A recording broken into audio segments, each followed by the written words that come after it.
Listo. El día de ayer vimos la primera parte de lo que es la introducción al derecho. Quisiera saber si tienen alguna pregunta al respecto sobre lo que vimos el día de ayer o a su vez sobre algo sobre la materia, por ejemplo, sobre el deber, sobre el foro, no sé. Si es que tienen alguna pregunta, la pueden hacer.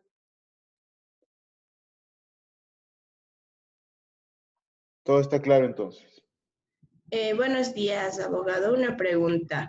Ayer usted quedó en confirmarnos de hoy día que de cuántos grupos vamos a Sí, realizar. justamente, muchas gracias por hacerme esa pregunta. Justamente hablé con la secretaria abogada, con la doctora González, y me informa que hasta el día domingo hay matrícula.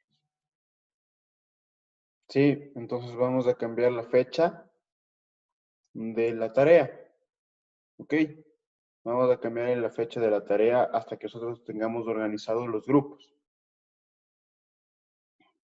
Y lo que es el foro y la prueba, eso sí, estaría pendiente hasta el domingo. ¿Ok? ¿Alguna otra pregunta?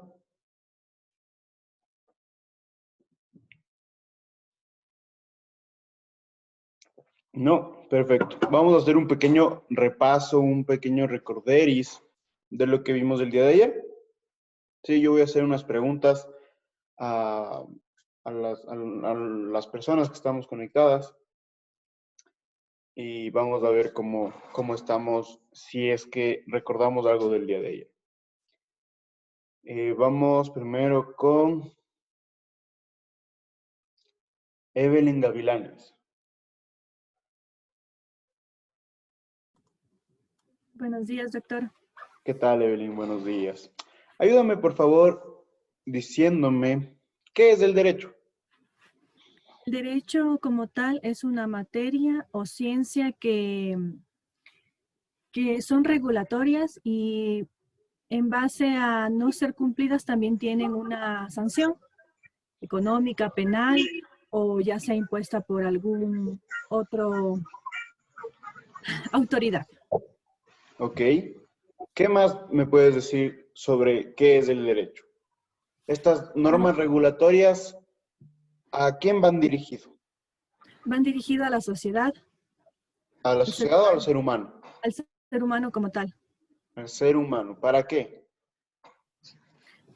para,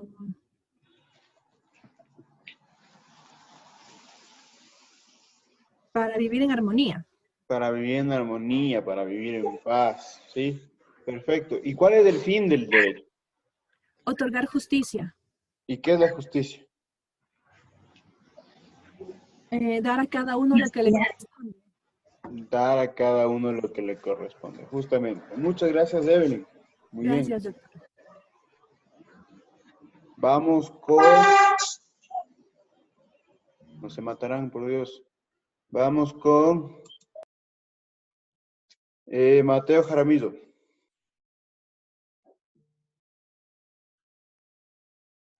No te escucho, prendele el Sí, micrófono. abogado. ¿Qué Sí. tal? ¿Qué tal, Mateo? Buenos días. Buenos días, abogado. Háblame sobre el derecho natural. Ya, el derecho natural es aquel derecho que para que sea natural debe ser escrito en la Constitución. Debe ¿Seguro? ser escrito para que sea derecho natural. ¿Seguro? Sí. 100% seguro. Ah, no, el derecho natural es de... No, me confundía. Eso del derecho positivo. El derecho natural es del que nosotros lo usamos ya porque nosotros creemos en eso. Es como que nuestras creencias para los de derecho. Exactamente, son el conjunto de principios morales que nosotros tenemos. ¿Sí? ¿Me puedes dar un ejemplo? Es- podría ser que nosotros, o sea, yo no podría matar a alguien porque a mí me complace matar, ¿no? Porque eso tendría repercusiones legales para mí. Además de Sí, las repercusiones legales, como te digo, imaginémonos que no existen leyes. ya. ¿Sí? Tú vas a cometer o vas a hacer lo que está bien o lo que está mal para ti.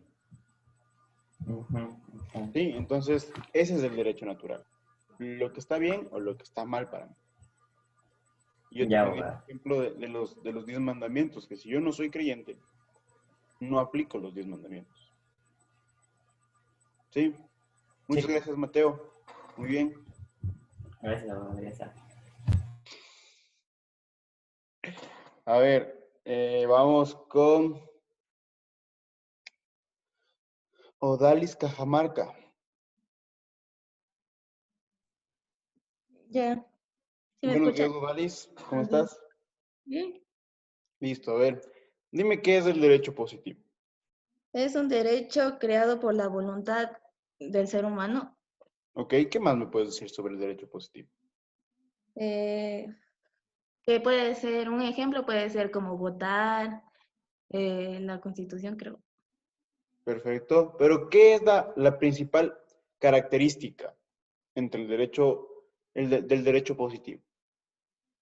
que sería como la ley que todos debemos seguir. Ok, ok. Dime la relación entre derecho natural y derecho positivo. Que el derecho positivo es creado por el hombre y el derecho natural es con el que nace el hombre. Muy bien, ¿y cuál es la relación? Ay. Que, o sea, que los dos son como derechos, pues.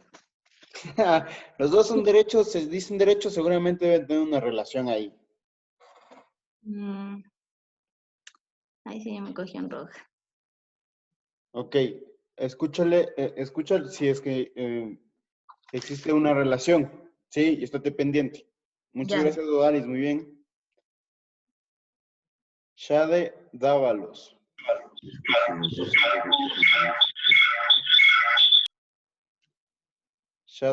Dávalos, Sí, ya de David. ¿cómo estás, Shade? Ayúdame Bueno, con la con- relación. las dos establecen una igualdad en nuestra sociedad. Ok, ¿qué más puedes decir que es una relación? O la relación entre el derecho positivo y el derecho natural. Las dos están vigentes siempre en la sociedad.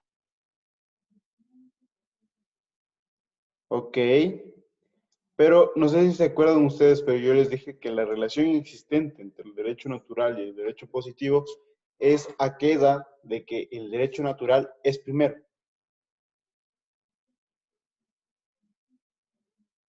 ¿Sí? Y el derecho positivo es después. ¿Por qué? Porque primero nace mi pensamiento y después lo plasmo en una constitución o en una ley. Primero tengo mi moral de lo que está bien o de lo que está mal y después lo plasmo en la ley. ¿Sí? ¿Se ha entendido? La relación. Y esto no dijeron, pero el derecho positivo, la principal característica del derecho positivo es que se encuentra escrito. ¿Sí? Mientras que el derecho natural puede o no puede estar escrito.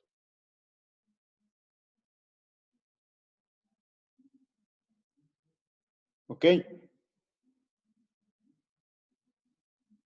Vamos con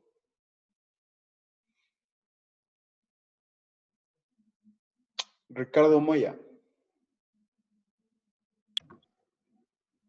Buenos días, abogado. ¿Qué tal, Ricardo? Ayúdame diciéndome, cuéntame sobre las fuentes formales del derecho. Las fuentes formales del derecho eran la Constitución, eran también, a ver, las ordenanzas, los reglamentos, el Código Orgánico Integral. ¿Estás segurísimo de eh, lo que me estás hablando? no, eran es que las fuentes, Las lo fuentes que dije, formales del derecho. Recuerda de dónde nace el derecho. Decíamos que la ley, ahí un compañero tuyo puso doctrina. ¿De qué más? Doctrina. De las costumbres también y tradiciones de la sociedad. Muy bien. La Constitución también creería, porque las asambleas constituyentes son las que reúnen a miembros de toda la población o representantes de toda la población para generar nuevas leyes. Ujú. Sí, pero en las fuentes formales del derecho se le ve a la ley, no solo, por ejemplo, como una ley, la ley orgánica, por ejemplo. Se le nota a la ley como todo el conjunto normativo, que está constitución, reglamento, decretos, etc. Sí, Ya cuando ya está entonces, escrita, exacto, definida. exactamente.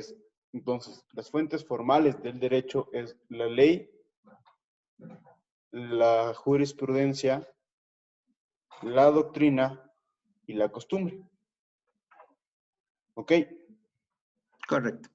Correcto. No te olvides, Ricardo. Sí, muchas gracias, Ricardo. Muy bien. Vamos con... La jurisprudencia y la costumbre. Vamos con... A ver...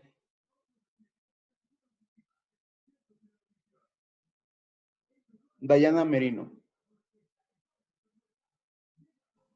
Buenos días, Vicen. ¿Qué tal, Dayana? Buenos días. Dime sobre la fuente material. Ya, a ver. Háblame, dime la definición de la fuente material. Bueno, de lo que anoté ayer, fuente material del derecho la constituye la asamblea o asambleístas. Ok, pero ¿por qué? Fuente material del derecho.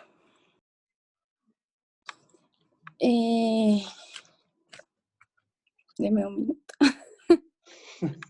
La fuente material Me del estoy en derecho, roja. para que le anotes, sí, para que lo tengan en su cuaderno, la fuente material del derecho es el poder o la facultad que tiene una persona para crear normas.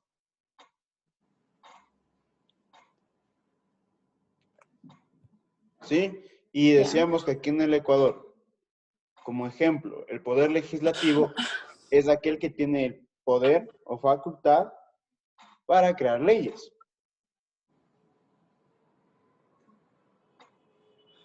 ¿Sí? Ok, listo. Gracias. De nada, Diana. Perfecto, muchas gracias. Vamos con... Déjenme ver aquí.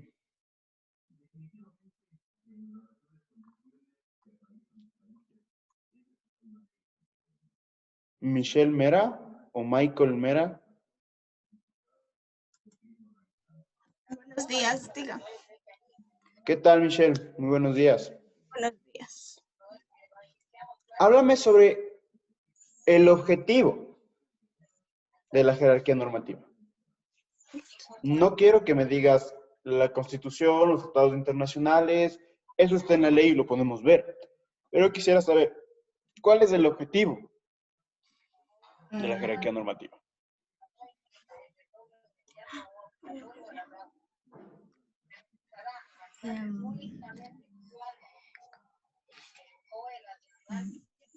Idea. ¿Le puedo No. ayudar, profe? ¿Con quién hablo? Viviana. ¿Cómo me dijo que me puede? Viviana Dale. Iroa. Dale. El objetivo de la jerarquía normativa era que todas las leyes deben tener armonía y no se pueden contradecir. Exactamente. Que deben ir relacionadas y no puede decir el uno que estábamos hablando de la ley que tenemos ahorita por esta crisis, entonces no está contradiciéndose Muy a los bien. derechos humanos. Muy bien. Ese es el objetivo fundamental de la jerarquía normativa o de la teoría de la pirámide de Kelsen. ¿Sí? Que no se contradigan las normas entre sí y que exista armonía entre todas las leyes. Sí, muy bien, Viviana, muchas gracias por tu ayuda. Bueno, chicos, eso es lo que vimos el día de ayer en pocas palabras. Sí, hoy vamos a la segunda parte de la introducción al derecho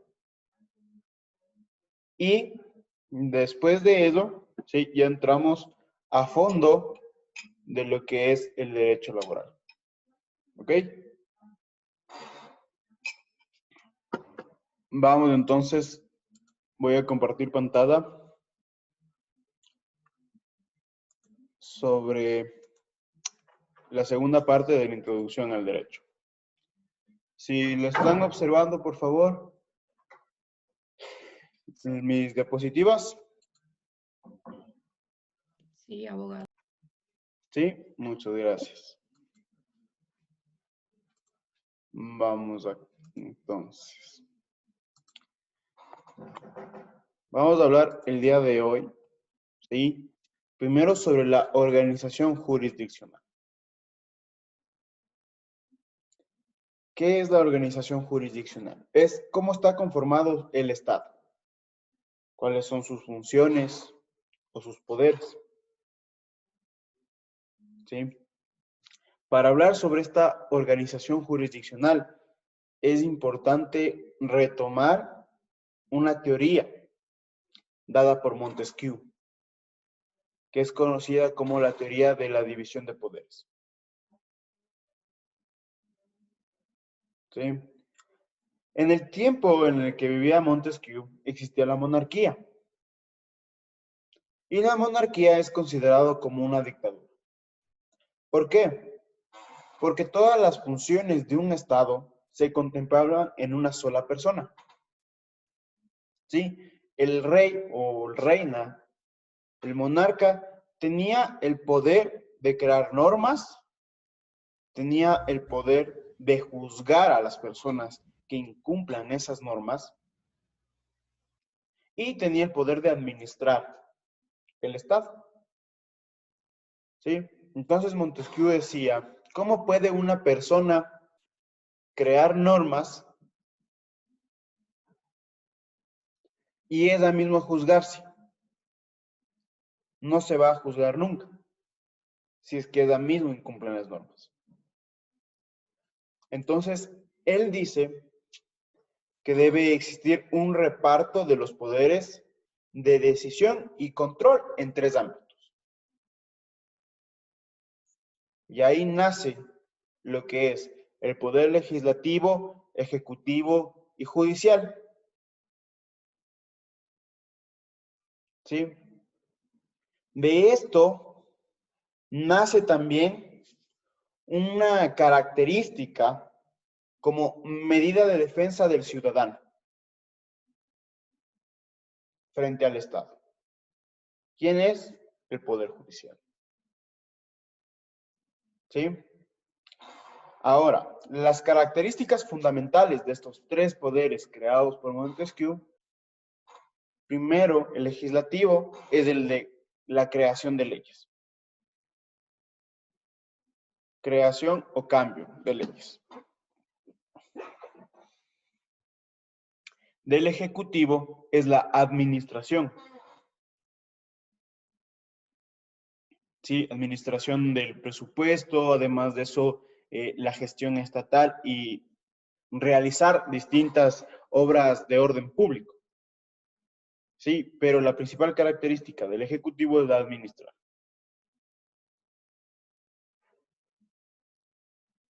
Y el Poder Judicial, ¿quiénes son los que sancionan por el incumplimiento de las normas creadas?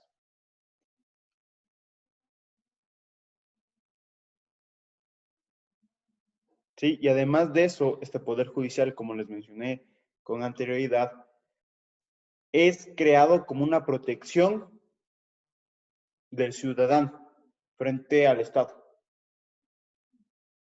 Sí, no solo frente al Estado, también frente a otros similares. Sí, ¿está claro hasta aquí? ¿Sí? ¿No hay ninguna pregunta?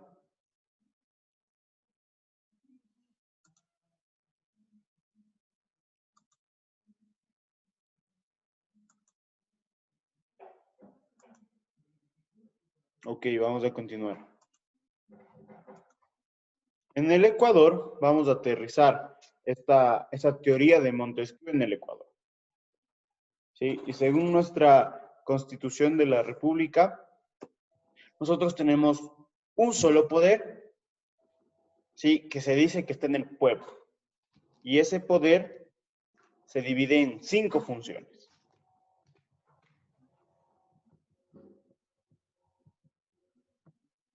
¿Sí? Se divide en la función ejecutiva, que es la que ya vimos que tiene la principal característica de administrar, y se encuentra conformada por el presidente, vicepresidente y ministerios. ¿Sí? Eso se encuentra en el artículo 141 de la Constitución.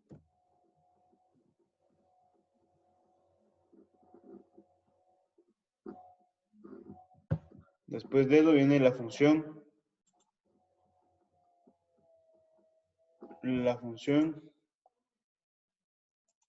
legislativa. La función legislativa es la que tiene la característica de crear una ley. ¿Sí? Está conformado por la Asamblea Nacional, según el artículo 118.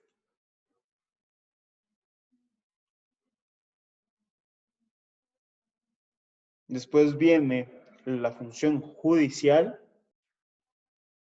que es la que sanciona el incumplimiento de leyes o resuelve conflictos.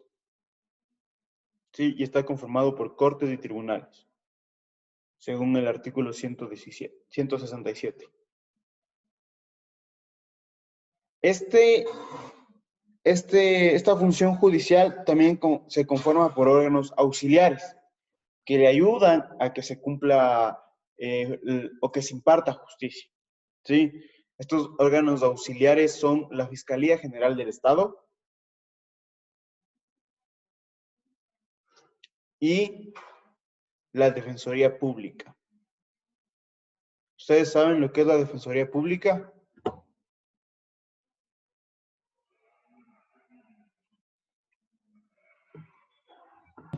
Eso es Sí, la función, perdón, A ver, Viviana y nomás, Ricardo. compañero. Ya. es la función que defiende al pueblo y se supone que debe defender lo que es Defensoría Pública. Ok, muchas gracias, Viviana. Ricardo.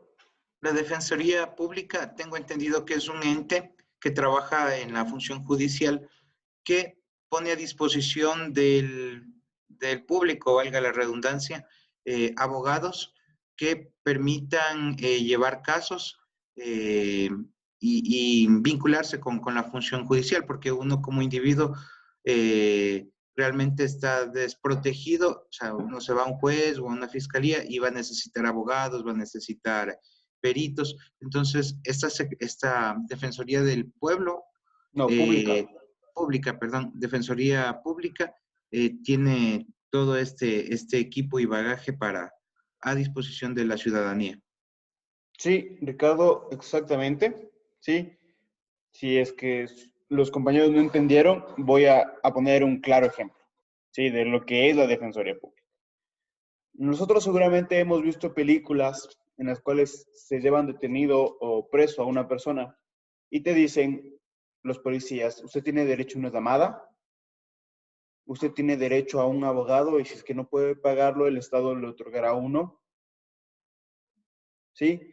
En esta frase, si es que usted no puede pagar un abogado, el Estado le otorgará uno, eso es la Defensoría Pública.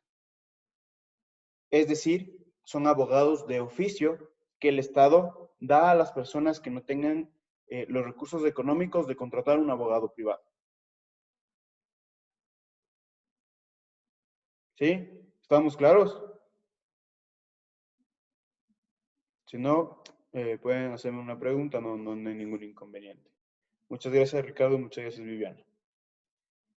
Vamos a continuar. De ahí viene la función electoral, ¿sí?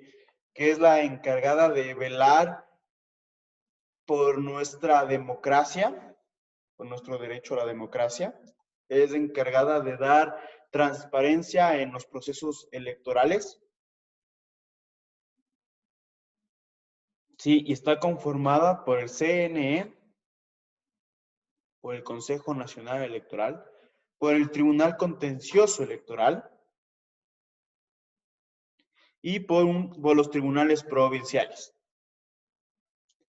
Sí, el CNE, como todos sabemos, el Consejo Nacional Electoral es el encargado de organizar las elecciones, sí, de dar transparencia y demás. El Tribunal Contencioso Electoral, no sé si ustedes han visto que siempre, por ejemplo, recién nomás a la candidatura de Álvaro Noboa se impugnó esa candidatura. Ahí va la impugnación, o sea, la demanda va al Tribunal Contencioso Electoral. Sí, este Tribunal Contencioso Electoral se activa cada vez que vamos a elecciones. Sí, es para impugnar candidaturas o impugnar un fraude electoral. Sí, por ejemplo, las anteriores votaciones para presidente, que el conteo voto a voto. Sí, el Tribunal Contencioso Electoral fue el que decidió que se haga conteo voto a voto porque había fraude electoral. ¿Sí? Y los tribunales provinciales son aquellos órganos que le ayudan al CNE a que se cumpla el proceso de elecciones. ¿Sí? No es un juzgamiento, no es un tribunal de juzgamiento, sino es más de apoyo. También están encargados de las multas, por ejemplo, si ustedes no van a votar o si estuvieron en el mes y no fueron, también está en los tribunales provinciales. ¿Sí? Después viene la función de transparencia y control social. Esta función es nueva, relativamente, ¿sí? Es creada desde la Constitución del 2008, esta función, y lo que se trataba de hacer, o bueno, lo que está en el papel, ¿sí? Se dice que esta función va dirigida a que los ciudadanos tengamos cierto poder dentro del Estado y nosotros poder velar por la transparencia que existe en los procesos, en el cargo, en lo que está realizando el gobierno de turno, ¿sí? Y controlar. Y conforman esta función de transparencia y control social el Consejo de Participación Ciudadana, la Contraloría General del Estado, las superintendencias, las diferentes superintendencias, la superintendencia de bancos, de compañías, de economía popular y solidaria, de la superintendencia del mercado, ¿sí? Y la Defensoría del Pueblo. La Defensoría del Pueblo no es lo mismo que la Defensoría Pública, ¿ok? La Defensoría Pública, como les digo, es esta frase de que si no tenemos los recursos o no podemos pagar un abogado privado, el Estado me otorga uno. Esa es la Defensoría Pública. Y la Defensoría del Pueblo es aquella que vela por los derechos de las minorías o de algún grupo en especial frente a las decisiones estatales. Sí, por ejemplo, no sé si ustedes recuerdan que existió un acuerdo ministerial en el cual se pedía a los ciudadanos venezolanos que ingresen al país que traigan su récord policial. Y ahí se mira si es que puede entrar o no al Ecuador. Entonces, el gremio de estos ciudadanos venezolanos se reunieron y fueron a la Defensoría del Pueblo y presentaron una acción de protección frente a esta resolución. Y el argumento que defendía el defensor del pueblo frente a este acuerdo ministerial decía que que no se le puede juzgar a una persona 2 veces por la misma causa. Es decir, en Venezuela, ellos ya pagaron con cárcel lo que ellos cometieron. Y no pueden juzgar aquí en Ecuador por la misma razón. Es decir, no permitiéndoles entrar se convertiría como un juzgamiento. ¿Sí? Entonces, la Defensoría del Pueblo ganó y se quedó de lado totalmente este acuerdo ministerial.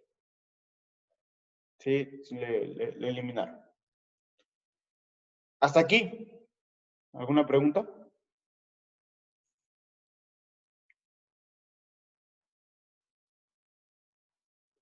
¿No? Perfecto. Vamos a pasar de la organización jurisdiccional a los tipos de personas. ¿Sí? Según la normativa, según las leyes, según el Código Civil, nosotros tenemos 2 tipos de personas en la sociedad. La primera persona son las personas naturales. ¿Quiénes son las personas naturales? Somos todos nosotros. Los seres humanos somos las personas naturales. ¿Sí? Así de simple. Independientemente de su raza, de su edad, de su sexo, de su condición, somos todos personas naturales, todos somos seres humanos, por lo tanto somos personas naturales. Y la siguiente persona o la otra persona que existe en la sociedad son las personas jurídicas. ¿Sí? Las personas jurídicas es un ente o una persona ficticia con la capacidad de ejercer derechos y contraer obligaciones. ¿Sí? En pocas palabras, las empresas. Las personas jurídicas son las empresas.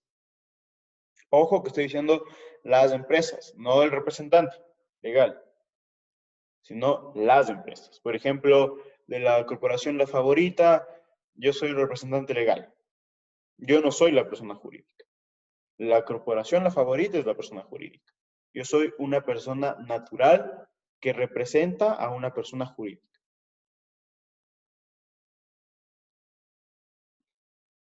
¿Estamos hasta ahí bien? ¿No hay ninguna pregunta?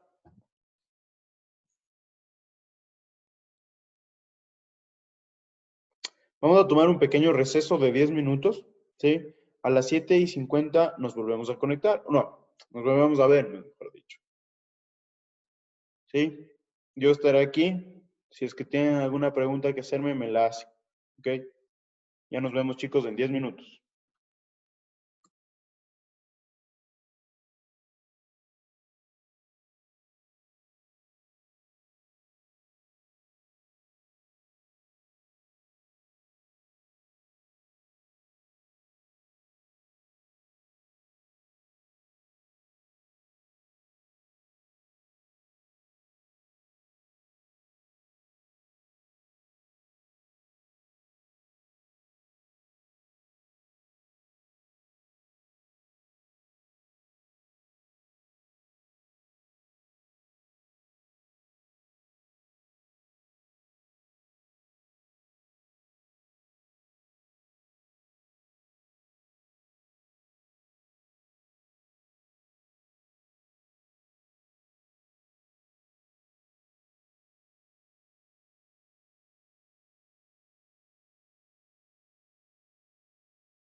Listo, chicos.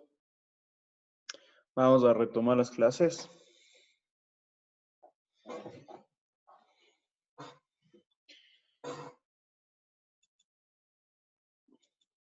Sí, vamos a continuar con lo que estábamos hablando.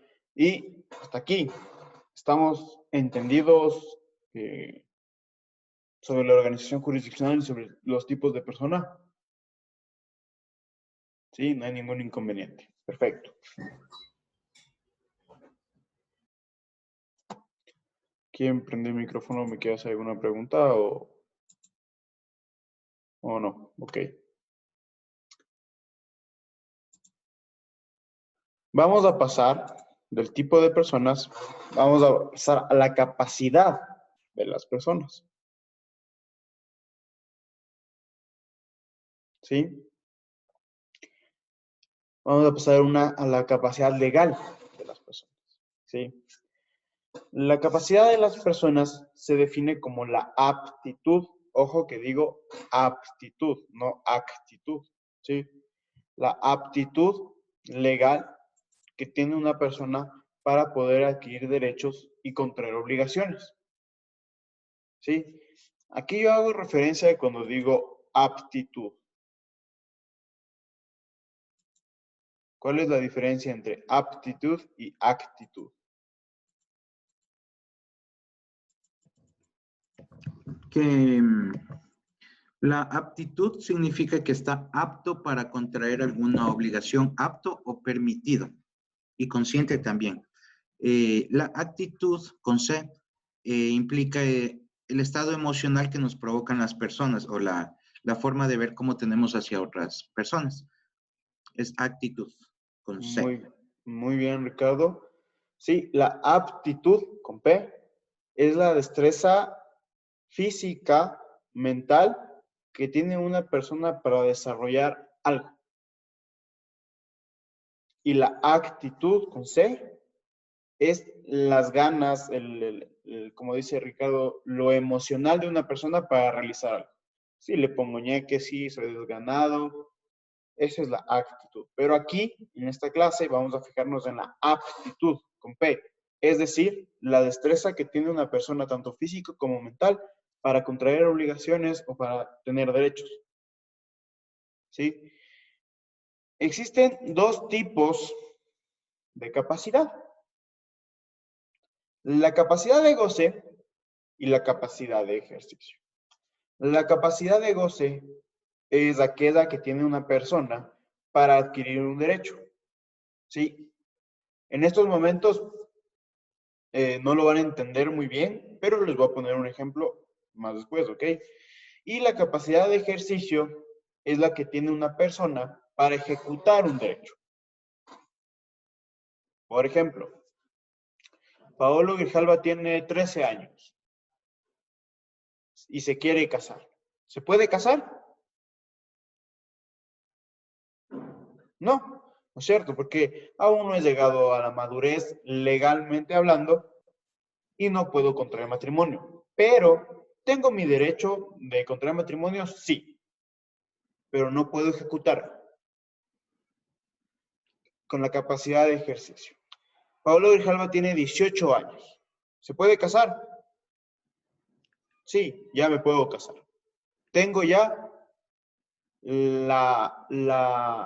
el requisito legal, por así decirlo, para ejecutar un derecho, que es el derecho contra el matrimonio.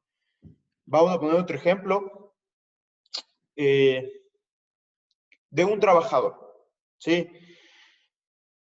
Todos sabemos que tenemos nuestro derecho a las vacaciones, ¿no es cierto? Pero nosotros debemos cumplir un año en la empresa para que nos den 15 días de vacaciones, ¿sí? Entonces, mi capacidad de goce como trabajador es tener mi derecho a las vacaciones, pero yo debo aún recién 6 meses, 7 meses en la empresa. La capacidad de ejercicio es que yo ya llevo un año en la empresa y ya pueda gozar de mis vacaciones. ¿Sí? ¿Está entendido? ¿Hay alguna pregunta?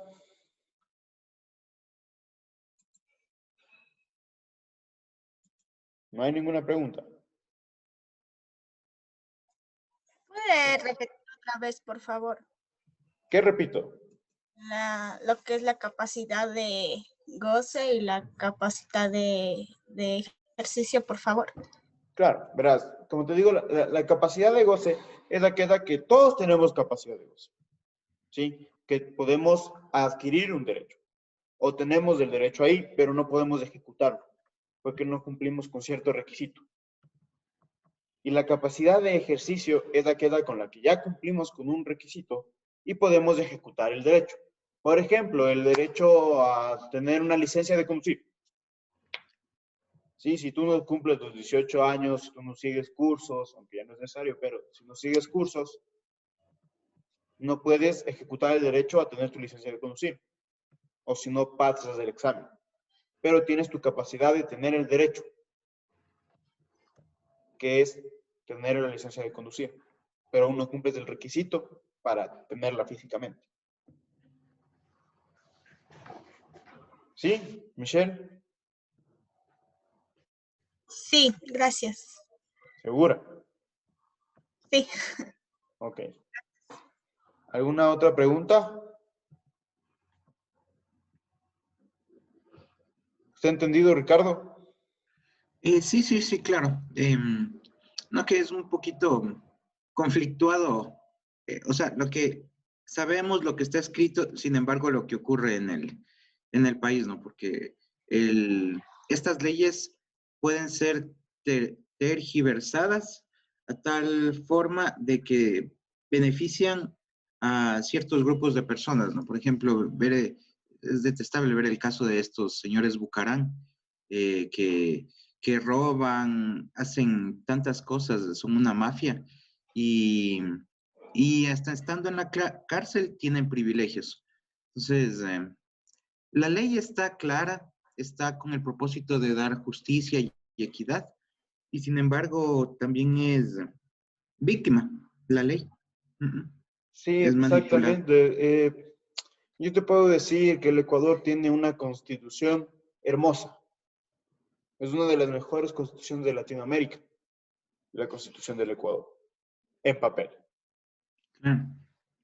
El momento de ejecutarla o de usarla es bien complicada cómo cambian las cosas en los juzgados. Sí. Sí. Pero está entendido el tema.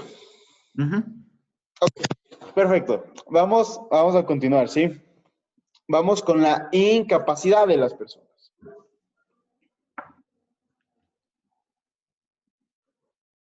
¿Qué piensan ustedes que es la incapacidad? Ojo que estoy diciendo incapacidad, no discapacidad. ¿Sí? La incapacidad de las personas, si es que la capacidad es tener aptitud legal, la incapacidad será no tener aptitud legal para poder adquirir derechos y contraer obligaciones. ¿Sí? No se tiene esa destreza física, mental, para yo poderme obligar a realizar cierto acto. Y que seguramente necesitaré de un tercero, como un tutor o un curador. Pero mucho ojo que digo incapacidad, no discapacidad. ¿Sí? Existen dos tipos de incapacidades. Existe la incapacidad absoluta y existe la incapacidad relativa. La incapacidad absoluta es aquella que no puede, el ser humano que se encuentra en esta categoría, no puede realizar ningún acto jurídico por él mismo. Necesita de la ayuda de un tercero para poder realizar algún acto jurídico. ¿Sí? En esta categoría de incapacidad absoluta se encuentran los impúberes. Los impúberes son aquellas personas, los varones menores de 14 años y las mujeres menores a 12 años. ¿Sí? Ustedes se preguntarán por qué existe esta diferencia de edad. Pero se dice científicamente hablando, que las mujeres maduran más rápido que los hombres. ¿Sí? Es por eso que existe esta diferencia de edad en los impúberes, que los varones son considerados impúberes hasta los 14 años y las mujeres hasta los 12 años. ¿Sí? Científicamente hablando. Ahora vamos con la siguiente persona que está en esta categoría de incapacidad absoluta. ¿Sí? Que son los dementes comprobados. ¿Quiénes son los dementes comprobados? Son las personas que tienen una afectación en su salud mental. ¿Sí? Y que lógicamente esto debe estar determinado por un perito psicológico, por un psiquiatra. ¿Sí?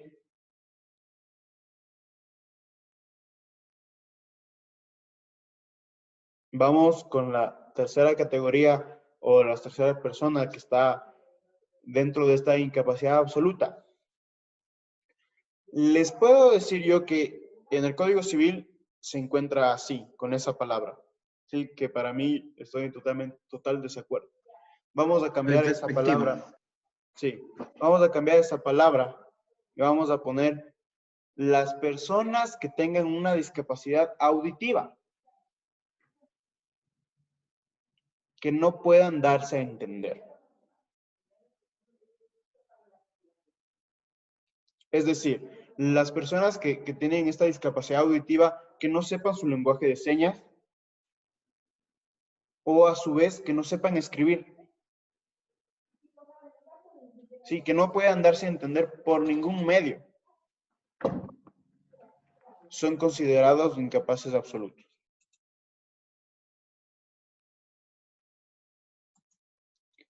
¿Estamos de acuerdo hasta aquí? ¿No hay ninguna pregunta? Ok, vamos a continuar. Listen, perdón, ¿y cuáles son los derechos y obligaciones que no pueden contraer? O sea, entendería que, por ejemplo, estas personas que están con incapacidad no pueden llegar a ejercer cargos públicos como presidente, vicepresidente o asambleístas. ¿Y qué otro tipo de obligaciones y Ellos derechos no pueden pueden firmar contraer? contratos. Ellos no pueden firmar contratos. Necesitan de Ya. una tercera persona que firme esos contratos por ellos para que se puedan obligar, porque no pueden obligarse por ellos mismos. Por ejemplo, una persona demente no se puede obligar por ella misma a realizar cierto acto jurídico. Por ejemplo, en la compra y venta de un carro. Ellos no pueden firmar contratos de ningún tipo. Necesitan de un tercero. O sea que una niña de 13 años podría tentativamente firmar un contrato. Espérate, que aún no vamos a la incapacidad relativa. Ah, ya. ¿Ok? Pero es así. En la incapacidad absoluta necesitan de un tercero para obligarse o que firme contratos por ellos. A su vez, estas personas tienen curadores que se encargan de los bienes. ¿Sí? Entonces, siempre necesitan de un tercero. ¿Ok? Vamos a continuar con la incapacidad relativa. ¿Por qué es incapacidad relativa? Porque esta se considera como una incapacidad no natural. Sí, esta incapacidad llega por los actos que tú tuviste en tu vida. Sí, de algunas personas. Los púberes son incapaces relativos. ¿Quiénes son los púberes? Los varones mayores de 14, pero menores de 18, y las mujeres mayores de 12, menores de 18. Esos tienen ciertos actos jurídicos que pueden hacerlos por ellos mismos, pero hay algunos que obligatoriamente debe estar un tercero involucrado, un tutor o un curador. ¿Sí? De ahí vienen los toxicómanos.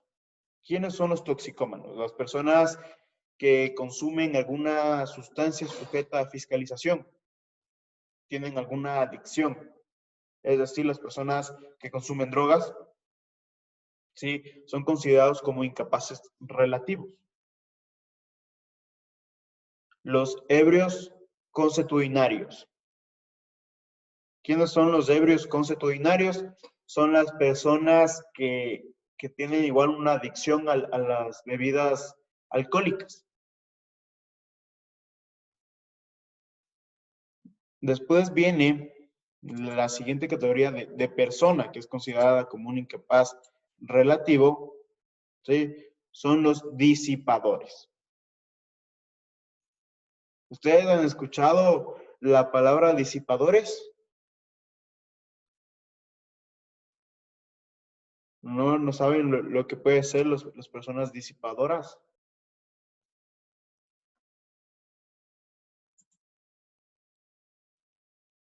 Las personas disipadoras son aquellas que pierden desproporcionadamente su economía.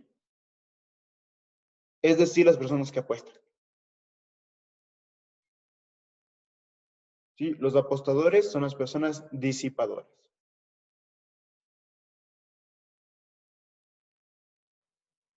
Existe también en esta incapacidad relativa los quebrados e insolventes.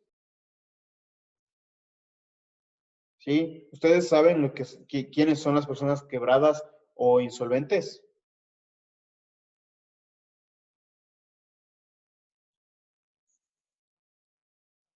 Una persona que se declara ante la justicia o ante la ley insolvente o que no tiene dinero o que en la bancarrota. Ok, quebrados. Que perdieron todas sus acciones o haberes. Ok, sí, tenemos esa idea de que los quebrados e insolventes son las personas que no tienen una liquidez económica. ¿Sí? Que no tienen las posibilidades de pagar una deuda o a su vez que mantuvieron una deuda y no se pudo pagar inclusive cuando se embargó los bienes. ¿Sí? Ahí se declara judicialmente como insolvente. Pero ¿cuál es la diferencia entre los quebrados y los insolventes?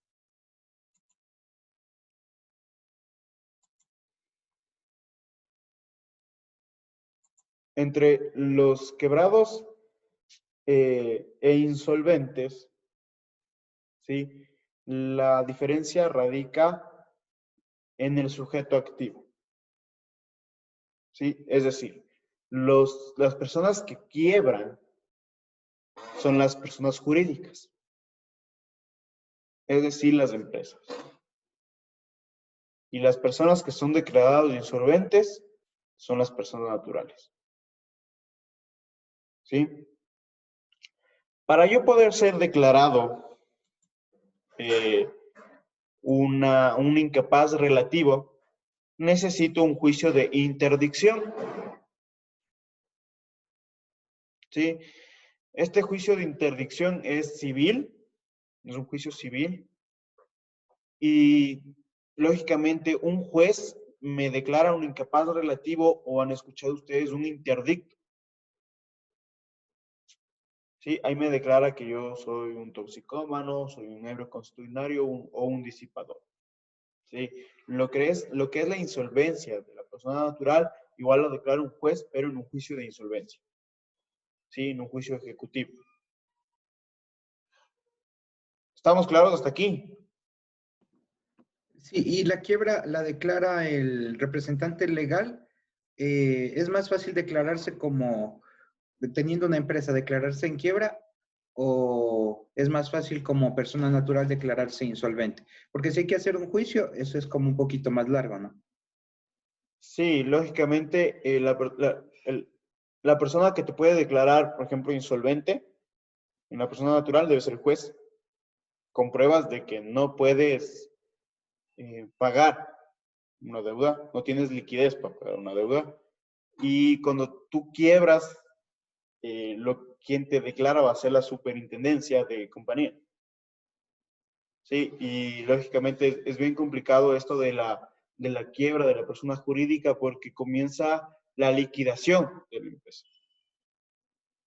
Sí, comienzan a vender todos los bienes, a pagar todas sus multas, todas sus deudas con todos los bienes. Sí, y hay acreedores que están al pendiente de esta liquidación. A menos si tuviste deuda con el Estado, por ejemplo, con el SRI, ya es bien complicado. Pero esa persona que es el representante legal de esa empresa que acaba de quebrar, ¿cuándo acabe este proceso de liquidación de la empresa, puede volver a crear una empresa con otro nombre nada más, ¿no? Sí, lógicamente sí. Lógicamente sí, porque cuando tú entras a liquidación con la superintendencia de compañías, por ejemplo, por darte un ejemplo, yo tengo una empresa y quebré. Sí, quebró mi empresa y entonces entra un liquidador enviado por la super de compañías a ser el representante legal. Y él se encarga de ver qué bienes hay, qué hay en la empresa para comenzar a vender e ir liquidando la empresa. Lisa, abogado, una pregunta, pero por ejemplo, si la empresa no posee activos fijos a su nombre o esas cosas, ¿cómo se podría hacer? ¿O cómo hacen? ¿Ya no les liquidan a los empleados o qué? ¿Me puede repetir la pregunta? Se me entrecortó. Que si la empresa o no tiene activos fijos a sus nombres. Por ejemplo, yo tengo un caso de una persona que estuvo en una empresa que quebró, pero no tenía ningún activo fijo la empresa a su nombre, entonces no liquidaron a ningún empleado. Eso es, o sea, se debe buscar pruebas, ¿sí? Para tú poder continuar con estos procesos.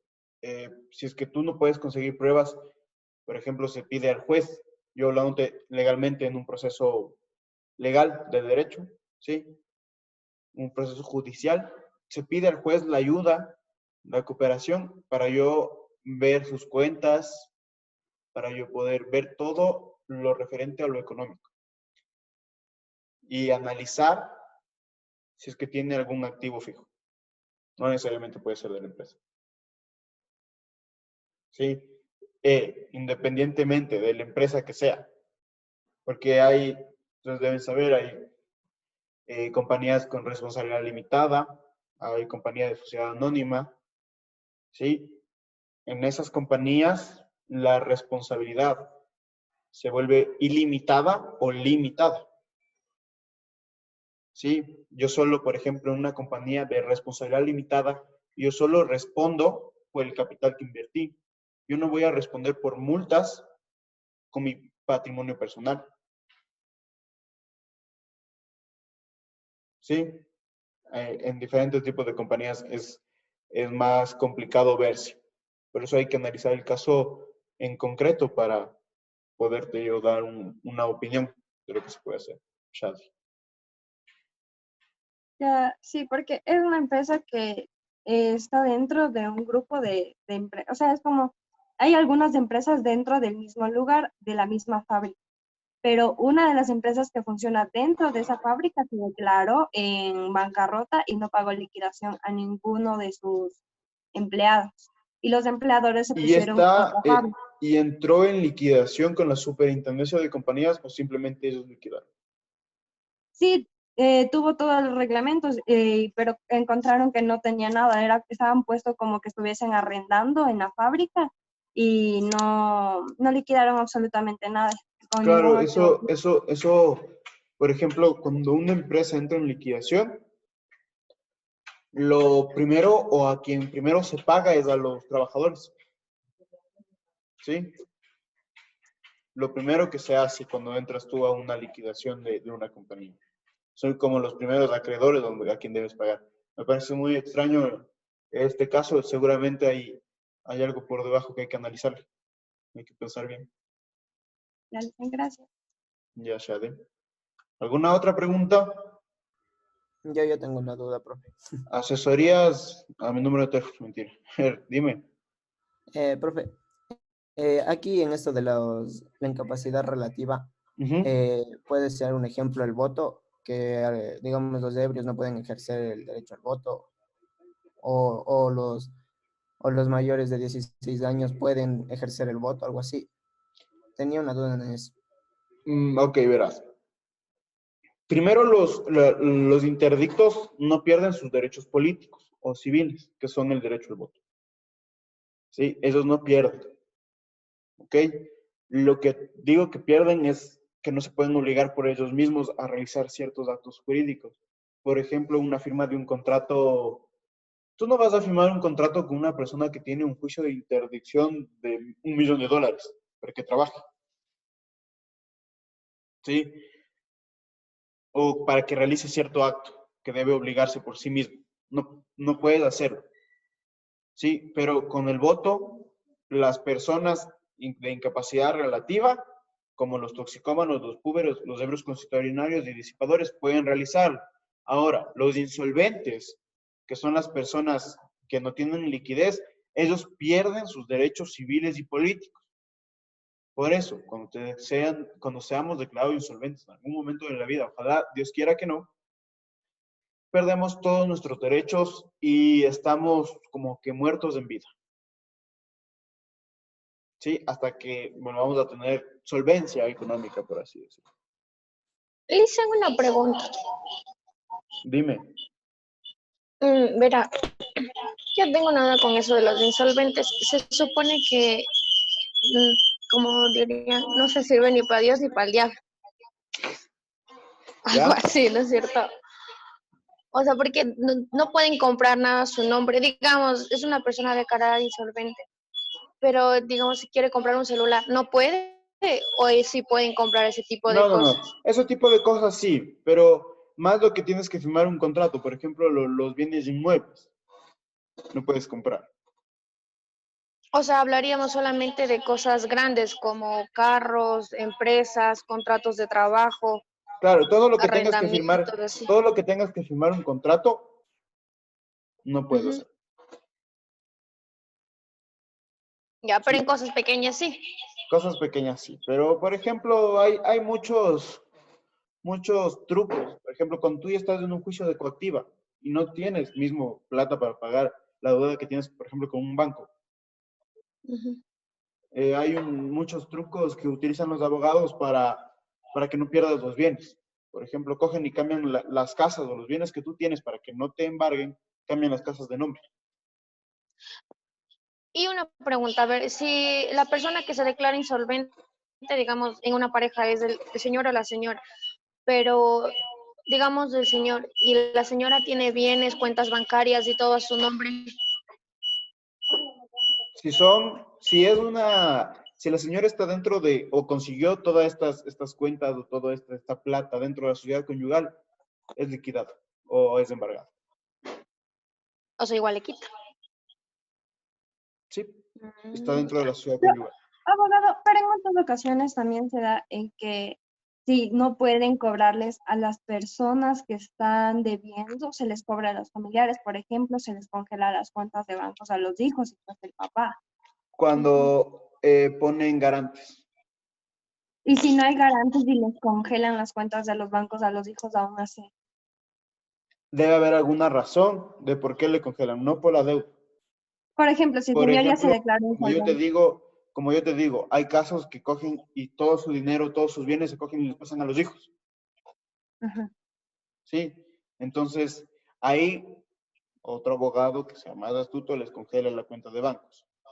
Ajá, congelan las cuentas de banco, como por ejemplo, hasta que el señor no pague, no le descongelan la cuenta de banco. Por ejemplo, si tuviese una deuda en claro grande y el señor no paga, le pueden congelar las cuentas de banco si el señor se declara insolvente. Exactamente, se le congela. Es que depende mucho de tu abogado que te consiga. Sí, porque puedes coger, por ejemplo, cada mes, yo ya sé que ya tengo una deuda que no mismo voy a pagar.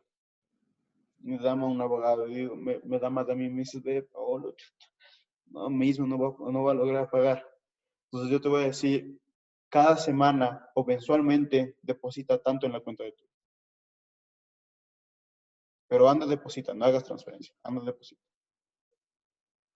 ¿Y cómo tú me vas a comprobar que esa plata era de lo que estaba haciendo? Yo puedo decirte que mensualmente le estaba pagando porque me estaba arreglando algo. Dicen, ¿y legalmente sí pueden congelar la cuenta de los hijos y esposas? Legalmente, sí se puede. De los hijos también. De los hijos también por la causa que te digo. Sí, que cogen y les pasan todos los bienes, toda la plata, les pasan a los hijos. Y en el caso de que eso no sea demostrado. En el caso de que no sea demostrado, se puede pelear para que no te congelen. Porque si no me demuestras cómo me puedes afectar con el derecho de mi economía. Sí, todo esto debe ser demostrado, todo. A menos cuando se trata de dinero. Pero todo esto es durante el periodo de juicio que puede durar años o puede ser rápido. Pero ya cuando ha habido una sentencia ejecutoriada, esos dineros se vuelven a liberar. Si es que el juez decide de que si esa plata efectivamente era que habían cambiado de nombre con mala intención, el juez va a ordenar que sea se retirado ese reintegre el dinero, así sea dinero de la y sea esposa o de pagado. los hijos. Ajá. Si es que no, se libera. Sí que no, Entonces, exactamente. Sí, como te digo, debe comprobarse. Todo debe comprobarse. Al menos en los juicios que son ejecutivos, que son los de dinero, los que pasan más de los $20,000, todo se debe ir comprobando. Y sí es demoroso, sí es un proceso bien demoroso eso. Más por la agenda del juez. Porque todo ahora, antes todo era con escritos, ¿sí? Ahora todo se resuelve en audiencias. Ya depende mucho del abogado que ustedes consigan para que que los defiendan. Sí, estamos claros hasta aquí, ya no más asesorías. ¿Estamos claros hasta aquí? ¿Sí? ¿No? Tal vez. No se peleen, por favor, por decir si está claro. Sí, profe. Ya. Sí, está claro. Muchas gracias. A ver. Vamos con un caso práctico. ¿Sí? Y estos casos prácticos los vamos a ver en todo momento. Sí, el día de ayer no pude hacerlo el caso práctico, pero lo vamos a hacer hoy. Pero lo vemos en todo momento. ¿Sí? Igual cuando vengamos con los derechos de los trabajadores, vamos a ver casos prácticos. No les voy a decir que me resuelvan un caso legalmente. ¿Sí? Pero sí vamos a ver casos que ustedes pueden resolver en su área de talento humano. ¿Sí? O cómo se hace la liquidación, por ejemplo. ¿Sí? Pero con estos casos prácticos ahora de la introducción al derecho, lo que vamos a tratar de hacer es ver si quedó claro. ¿Sí? Un poco de lo que estamos viendo en clase. Entonces, yo voy a escoger una persona para que me ayude a resolver este caso práctico. ¿Sí? Vamos con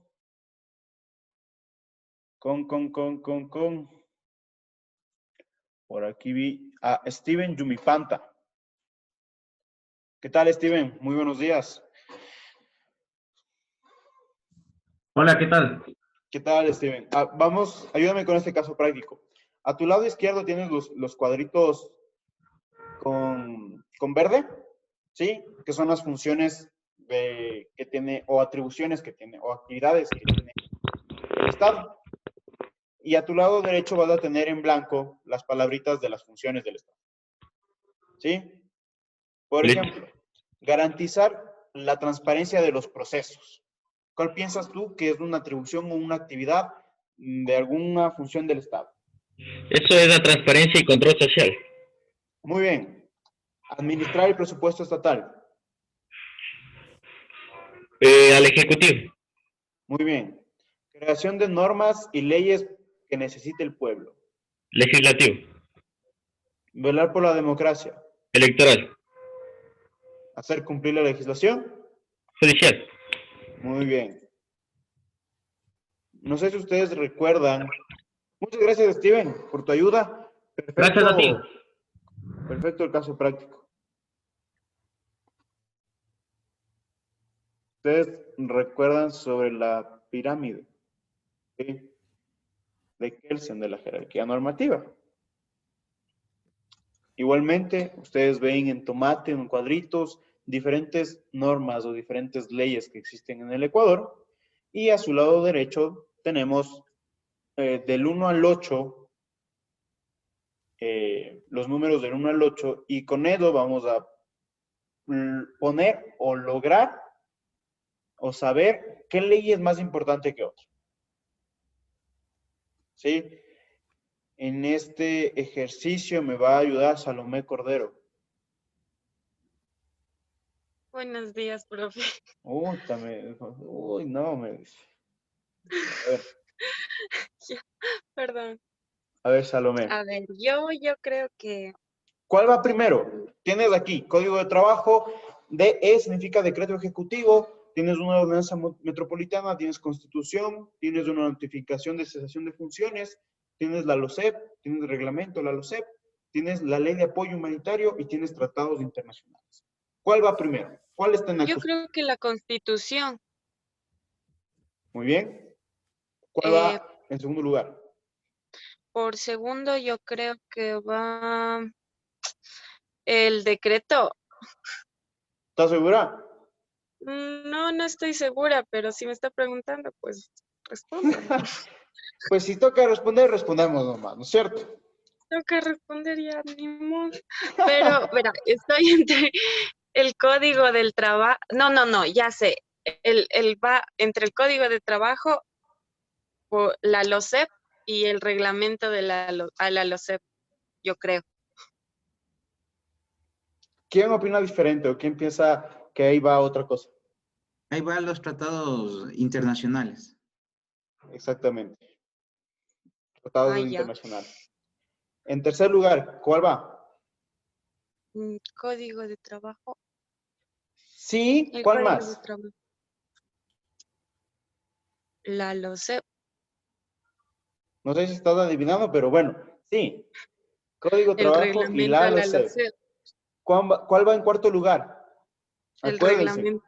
acuérdense que era Constitución, tratados internacionales, leyes orgánicas y leyes ordinarias. ¿Cuál es una ley ordinaria de las que está ahí?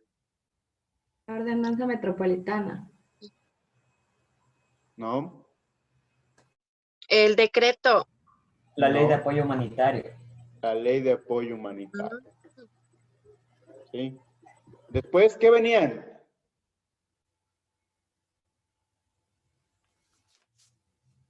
El Decreto ejecutivo. Decreto ejecutivo. ¿Sí? Después de eso vienen los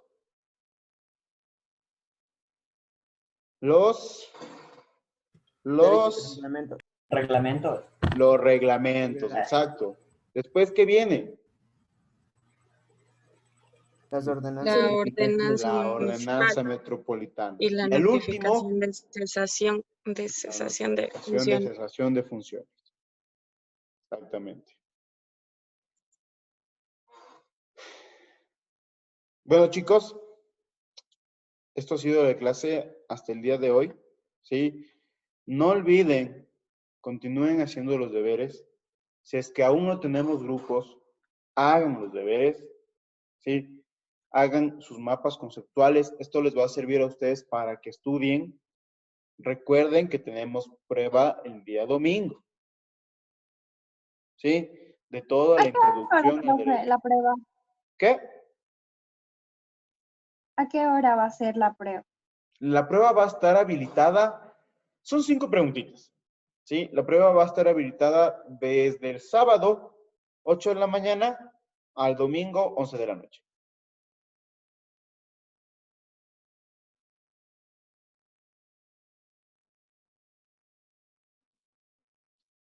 Sí, estamos claros hasta aquí. Sabrina, si puede poner los casos prácticos otra vez. Ok, vamos a ver qué pasó.